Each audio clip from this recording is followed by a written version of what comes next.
Hello my creatives and welcome to another video.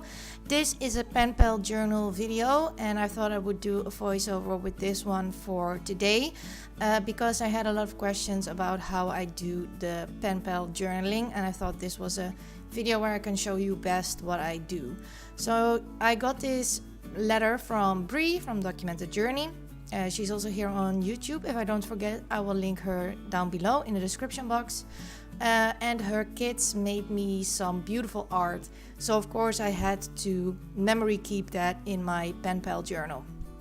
And I wanted a lot of stuff to be in there. I also wanted to have a printout from Brie, her artwork in there. You can see them laying on the side, and those are goodies that I got from her. So for a Penpal journal, I try to use only the supplies that came with the meal or things that will fit with it, but I try to keep away from that. So I made this tip-in with an artwork from Brie, her kids, and with the other one I made a pocket so I could include the zines she sent me because I was curious about it and she sent it to me. The purple tape is just covering up the name of Brie, her kids, so I'll remove that after this video is done, but I know she doesn't want the names of her children or her children online recognizable, so that is why I covered the name up with the purple tape.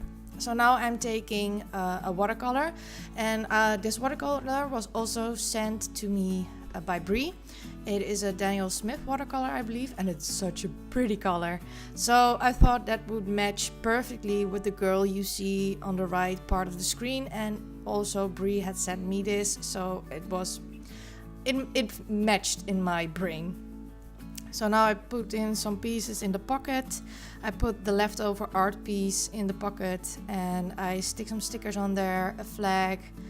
It is just what I feel will capture the mail a little bit, or keepsake the special parts like the art that her kids made for me. So now I'm just going to write out a Penpal letter from Brie, and I write the date on there on when I received the mail. So this is not when I made the page, this is when I received the mail. And then I'm just going to take my Faber Castell Pitt artist pens to finish it off. And that is pretty much it, what I do for my Penpal journaling. It's just keepsaking the things that I receive and things I want to document.